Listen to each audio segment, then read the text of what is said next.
करना है, मुझे अपने गोल पॉइंट्स पता है और मुझे ये भी पता है कि मुझे कौन से स्टेप किस टाइम पे उठाना है, लेकिन ये लेजीनेस बीच में आ जाती है और मैं कभी कुछ नहीं कर पाती।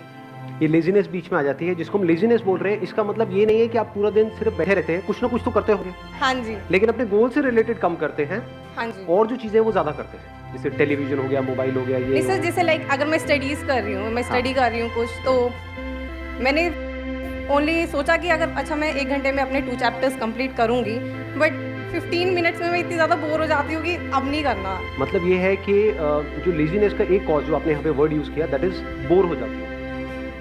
Is boredom the cause of laziness? जब हम कुछ बोरिंग करते हैं तब हम लेजी होते हैं, या जब कुछ इंटरेस्टिंग करते हैं तब भी हम लेजी होते हैं? जैसे आज का सेशन यहाँ पे आना इंटरेस्टिंग लग रहा था या बोरिंग लग रहा था? आपके पेरेंट्स ने ज़बरदस्ती भेजा है आपको यहाँ पर, या उन्होंने रोकने की कोशिश करी थी फिर भी आप लड़ झगड़ के आ गए? हुआ होगा ऐसा भी किसी न किसी के साथ में, पिट पिटा के आए हैं, चाटे वाटे खा के आए हैं, व्हाटएवर। नींद कितनों को ढंग से नहीं आई? मतलब एक्साइटमेंट था, सुबह अपने आप अलार्म से पहले उठ गए। तो क्या हमको समझ आ रहा है, जिस काम में हमारा इंटरेस्ट होता है वहाँ पे हम कभी लेजी नहीं होते। और ये भी हो सकता है कि आपको कुछ इंटरेस्टिंग लगता है लेकिन मुझे बोरिंग लगता है, तो जैसे ही मेरे से वो काम करवाया जाएगा तो वहां पर मैं लेजी हो जाऊंगा। तो इसका जो कनेक्शन है बोर्डम से है। जैसे एक बीमारी होती है ना, उसके कुछ सिम्टम्स होते हैं, ये कॉज नहीं है बीमारी का। जैसे फॉर एग्जांपल आपका पेट खराब हो रहा है, तो वो सब सिम्टम्स है जो भी कुछ हो रहा है। बीमारी का जो कॉज है वो कुछ और है। अगर उस कॉज को हम समझ लेते हैं तो there is a strong possibility दोबारा से वो सिम्टम्स आने बंद हो जाएंगे। लेकिन अगर हम सिम्टम्स को ही ट्रीट करने की कोशिश करते हैं तो हर थोड़े दिन बाद वो आते रहेंगे जब तक कि कॉज वहां पर पड़ा होगा। तो आपको देखना है कि आप कॉज को ठीक कर रहे हैं लेजीनेस के, या सिम्टम्स पे काम कर रहे हैं। वो पता कैसे लगेगा? जैसे ही एक्सटर्नली कोई मोटिवेशन आता है, यानी मेरी वीडियो देखी या कोई एनर्जेटिक सा गाना सुना, कर हर मैदान फतेह और ये वो, आपने कहा अब तो फतेह करके ही रहूंगा। मतलब भैया यही तो गाना चाहिए था, मिल गया। हाँ, और सुना गाना या मेरा कोई सेशन देखा, एकदम से एक्साइटेड हो गए, एकदम से चार्ज अप हो गए, लेकिन उसकी थोड़ी देर बाद बैक टू नॉर्मल। इसका मतलब क्या है? आप सिर्फ सिम्टम्स पे काम कर रहे हैं, और अगर बार बार ये काम करते भी रहो तो इससे कुछ होने वाला नहीं। ये टेम्परेरी सोल्यूशन, देखोगे थोड़ी देर के लिए चार्ज अप हो जाओगे, फिर वापस से back to normal, back to normal, back to normal. दूसरा क्या है? परमानेंट। अगर आप इसके कॉज को अगर आपने पकड़ लिया है तो, कि एक्सटर्नली चाहे आपको कोई आकर के बोल रहा है कि मत करो मत करो, लेकिन आपके अंदर से आ रहा है कि नहीं, I am on the right path. ये बोले वो बोले वो बोले, कोई भी मुझे बोले, चाहे पॉजिटिव चाहे नेगेटिव, से फर्क क्या पड़ता है? मुझे करना है तो करना है। अब आपके ऊपर लेजीनेस हावी नहीं हो सकती। तो अगर ऐसा हो जाए तो काम हो गया। अब ऐसा कैसे होगा? वो सिर्फ तब हो सकता है जब अब किस तरह से हमारी ब्रेन काम करती है उसको ध्यान से समझो। हम क्या करते हैं, क्यों करते हैं, अगर वो हमको फंडामेंटल्स क्लियर हो जाए तो उन फंडामेंटल्स के बेस पे हम कोई भी इक्वेशन बना सकते हैं। Do you want me to go in the fundamentals, या फिर आपको स्टेप्स बताऊं? लेजीनेस से बाहर आना है, स्टेप 1 ये है, make a plan. Step 2 stick to it. Step 3 even if you don't stick to it, again stick to it. खत्म। आप कहोगे हाँ ये बढ़िया है।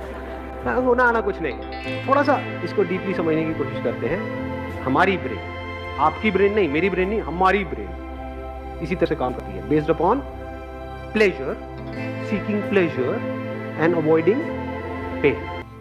क्या हम सुबह से रात तक जो भी कुछ करते हैं ऐसे ही नहीं करते हैं? जैसे भी आप एक्ट कर रहे हो, अपने आप से झांक करके देखो अपने माइंड के अंदर, क्या हम ऐसे ही नहीं एक्ट कर रहे हैं? Based upon reward and punishment. अब ध्यान से समझना प्रॉब्लम क्या है। यहाँ पे एक बहुत बड़ा कॉन्फ्लिक्ट है, बहुत बड़ा कॉन्ट्रडिक्शन है। जो भी आप करना चाहते हो उसके लिए जो करना पड़ेगा वहां पर पेन है। We don't want to go to school और कॉलेज और इवन एट वर्क। आप में से कितने वर्किंग है, इन द सेंस के जॉब कर रहे हैं? आप लोगों को काम पे जाने में मजा आता है, या जब महीने के एंड में जो मिलता है हाथ में उसमें ज्यादा मजा आता है? कि अगर बिना चाहे मिल जाए तो अरे बट मजा आ गया। कि अभी अगर 6 days a week है, वो 5 days हो जाए, 4 days हो जाए, 3 days हो जाए, मजा ही आ जाएगा। मतलब समझ लो क्या हो रहा है। You want to avoid it, you want to avoid work and you want to get all the pleasures that comes through money. ये काम ना करना पड़े, मिल जाए फटाफट से जो मुझे चाहिए। तो अभी कॉन्फ्लिक्ट क्या है यहाँ पर? बहुत बड़ा कॉन्फ्लिक्ट है कि जो भी आप करने वाले हो उसका रिजल्ट आएगा बहुत बाद में, और ये भी श्योरिटी नहीं है कि रिजल्ट आएगा ही नहीं आएगा। फॉर एग्जाम्पल किसी एंट्रेंस की आप तैयारी कर रहे हो, ये भी श्योरिटी नहीं है कि आप क्रैक कर पाओगे या नहीं कर पाओगे, और अगर ये श्योरिटी भी है तो कितने साल बाद जाके उसका रिजल्ट आएगा? 2 साल, 3 साल, 5 साल। लेकिन अभी रात में पॉपकॉर्न लिया और टीवी देख रहे हो, वहां पे प्लेजर कितनी देर में आया? इमीडिएट आ रहा है। तो ब्रेन क्या करेगी?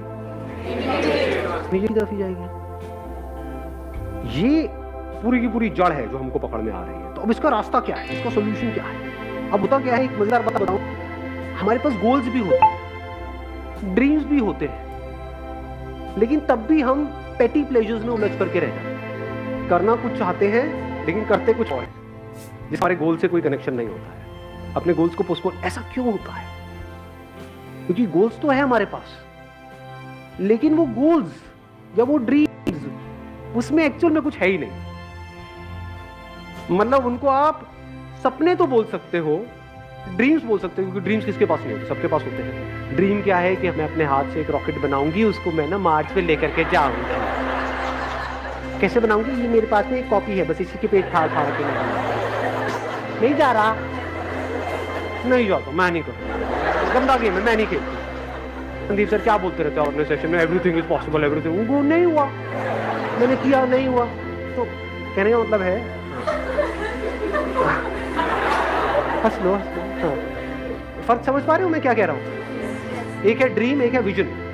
विजन मतलब क्या कि मेरे को ये करना है, इससे पहले मुझे क्या करना पड़ेगा, मेरे को ये करना पड़ेगा, फिर ये करना पड़ेगा, ये। विजन को आप जितना क्लियरली देख सकते हो रियलिटी बनते हुए, और वो vision as good as real है आपके माइंड, दुनिया के लिए नहीं है, हो सकता है आपके घर वालों के लिए भी नहीं है, but you know it for sure that I have a plan, a full proof plan. मैं कर जाऊंगा, मैं कर जाऊंगी, ये मेरी विजन है, इसको मुझे अचीव करना है इतने साल के, आई विल डू इट।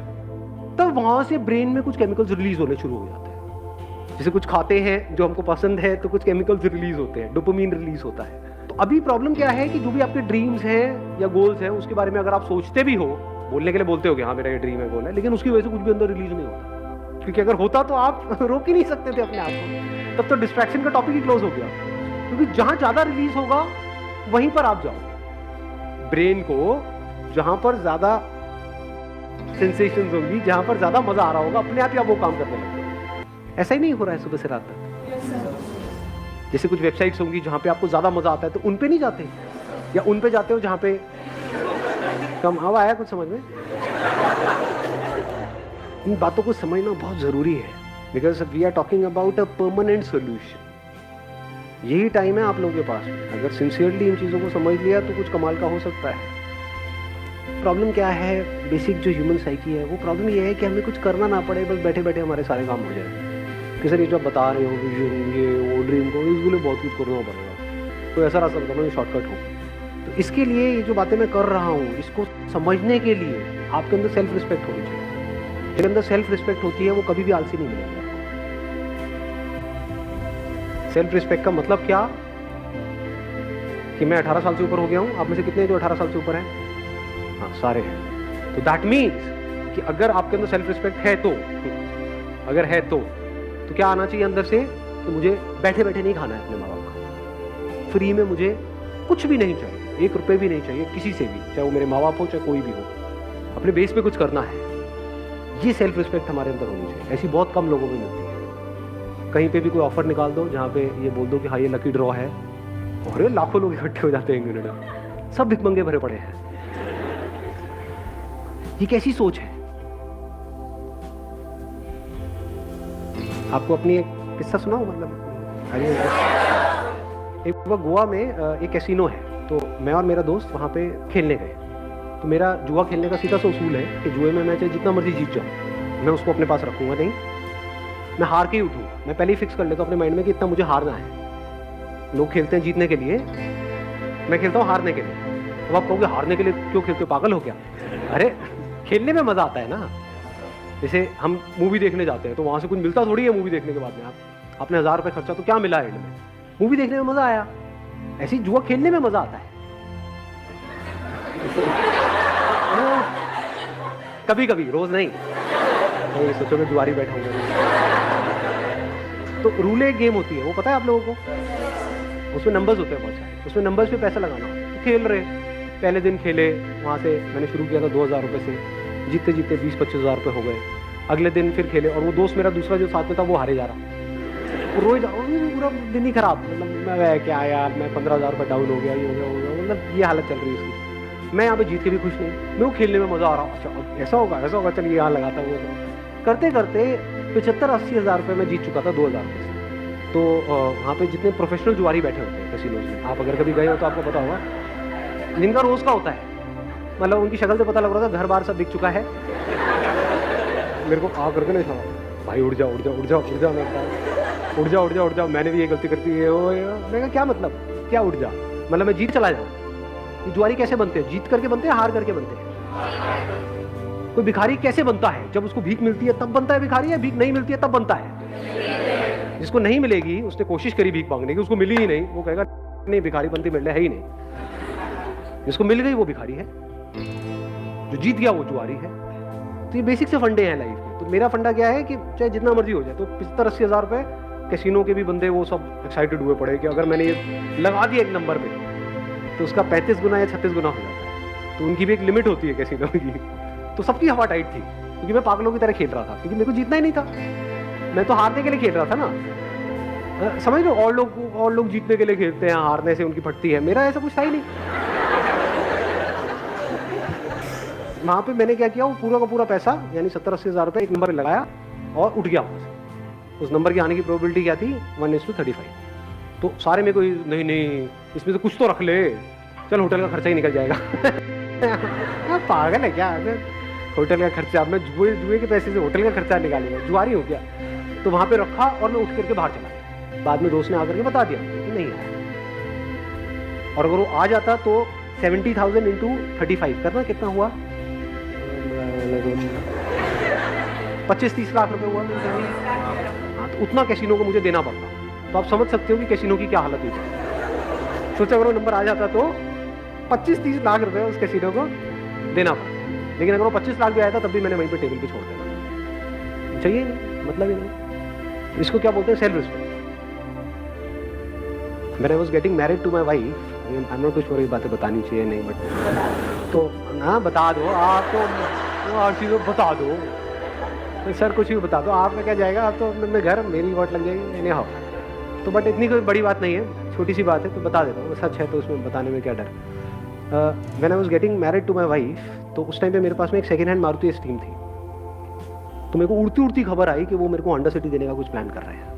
अगले दिन मैं अपने ऑफिस में गया, जितनी भी मेरी सेविंग्स थी वो सारी निकाली मैंने यहाँ से वहाँ से करके और फाइनेंस करा लिया एक होंडा सिटी। अगले दिन ही ले आया। मतलब मैं कहा, अब दो किसको दोगे? लाइफ का फंडा सिंपल, किसी से भी 1 रुपये भी लेना नहीं, मर जाऊंगा लेकिन सेल्फ रिस्पेक्ट में कॉम्प्रोमाइज़ नहीं करूँगा। अब ऐसे बंदे जो डाउरी आज कहने के लिए इलीगल है इंडिया में, लेकिन आज भी बहुत लोग हैं जो खुल्लम खुल्ला ये सारे काम कर रहे हैं। अब उन बेशर्मों को मतलब क्या, ये सेशन उनके लिए है? सोचो, अब वो बंदा आकर के पूछेगा, सर मेरा आलस कैसे खत्म हो? अबे तू पहले दहेज लेने के बारे में तो बंद कर सोचना। हाँ, बैठे बैठे फ्री का खाने के चक्कर में है, तूने किया क्या उसके लिए जो भी तुझे मिला? तो पहले आपको अपने आप से पूछना है। मैं क्या कर रहा हूँ यहाँ पे? स्क्रीनिंग कर रहा हूँ। अगर आपके अंदर सेल्फ रिस्पेक्ट है ही नहीं, यानी आपको फ्री में कहीं से कुछ मिल जाता है तो आप बड़े खुश हो जाते हो, जुए के पैसे से आप बड़े खुश हो जाते हो, दहेज के बारे में सोचते रहते हो सुबह से रात तक कि हाँ मेरे को कितना मिलेगा, मेरी मार्केट वैल्यू क्या है। अगर इस तरह की आपकी सोच है तो ये सेशन आपके लिए नहीं है। रिलेशनशिप के लिए है जिनके अंदर सेल्फ रिस्पेक्ट है।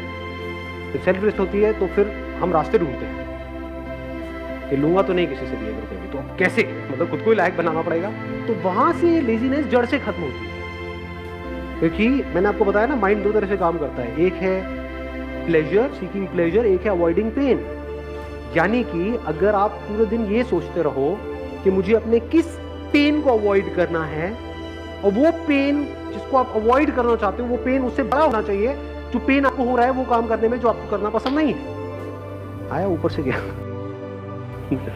हाँ, पढ़ने में पेन होता है, लेकिन अगर नहीं पढ़े तो इस थॉट से अगर आपको पेन होने लग जाए कि अगर मैं नहीं पढ़ा तो मेरे जो माँ बाप हैं उनकी हालत बद से बदतर होने वाली, ये सोच करके अगर आपको उससे ज्यादा पेन होता है जितना आपको पढ़ने में होता है, तो अपने आप ही पढ़ने लग जाओगे।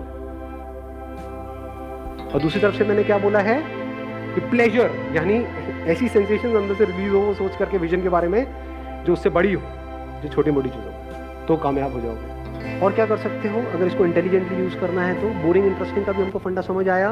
तो अगर कोई काम बोरिंग है, अगर उसको इंटरेस्टिंग बनाना आ जाए या उसको इंटरेस्टिंग तरीके से करो तो भी काम हो गया। जैसे मेरे 11th में मैथ्स में बड़े अच्छे नंबर आए थे। मेरे स्कूल में ज़्यादातर बच्चे 11th में फेल हो गए थे मैथ्स में, मेरे बड़े बढ़िया नंबर आए थे। क्यों? क्योंकि हमारे जो मैथ्स के सर थे स्कूल में, उनसे मैं ट्यूशन पढ़ने जाता था और एक भी ट्यूशन मैंने मिस नहीं करी, एक भी क्लास मिस नहीं करी। क्यों नहीं करी? नहीं इसलिए नहीं कि वो बहुत अच्छा पढ़ाते थे, अरे नहीं नहीं नहीं, क्योंकि आज जो मेरी बीवी है वो भी वहां पढ़ने जाती थी।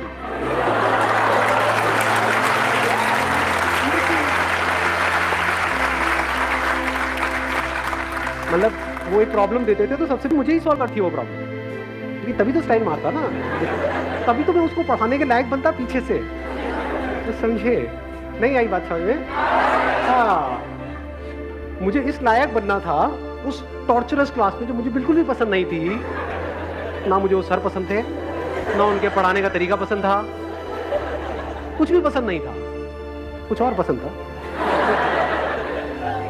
तो बोरिंग से बोरिंग भी क्लास इंटरेस्टिंग हो, एक भी क्लास मैंने मिस नहीं करी। बेटा मैं सर को कहता सर एक्स्ट्रा क्लासेस इतनी मत, सर क्यों नहीं सर, व्हाई नॉट। दिमाग लगाओ ना कि बोरिंग से बोरिंग काम को भी मैं इंटरेस्टिंग से इंटरेस्टिंग कैसे बनाऊं। ऐसा कौन सा ट्यूशन सेंटर है इस सब्जेक्ट के लिए यहाँ, इसके लिए यहाँ, इसके लिए यहाँ, 5 ही तो सब्जेक्ट हैं, तो 5 अलग अलग चूज करो, काम हो गई पढ़ाई। अब कहाँ का मोटिवेशन चाहिए जी आपको? अब आपकी माँ बाप आपको रोक पाएंगे वहां पे जाने से? अब ये नहीं कि सारी यही हरकतें करने लग जाए, सारे मजनू बचे, पढ़ाई लिखाई होनी रही। But I am just giving an idea. मैंने आपको क्या बोला अभी, अगर आपने ध्यान से सुना है तो I am talking about the fundamentals. अब इन फंडामेंटल्स को आपको कैसे यूज करना है वो आपके ऊपर है। ज्यादातर हमारा दिमाग क्या चलता है, आइदर और में चलता है। जैसे मैं बात करता हूँ अपने किसी सेशन में कि भाई मोबाइल की ये प्रॉब्लम्स है, तो लोग सामने से क्या बोलते हैं, सर क्या मोबाइल छोड़ दें? अरे अबे खच्चर, अबे घोचू, मैंने कब कहा कि मोबाइल छोड़ दें? तो मोबाइल क्यों छोड़ना है? बट उसकी अगर आपको प्रॉब्लम समझ आएगी तो चांसेस है कि उसकी वजह से जो प्रॉब्लम हो रही है वो कम हो जाए आपकी लाइफ में। वो आपको देखना है कि आपको कम करना है, छोड़ना है, जैसे चल रहे हो वैसे ही चलना है। That is your call. यानी जिस मंजिल तक आपको पहुंचना है, अगर वो मंजिल बिल्कुल क्लियर है माइंड में, and if you are really passionate about reaching there, वो मंजिल आपको साफ नजर आ रही है, तो रास्ता चाहे जितना मर्जी मुश्किल हो,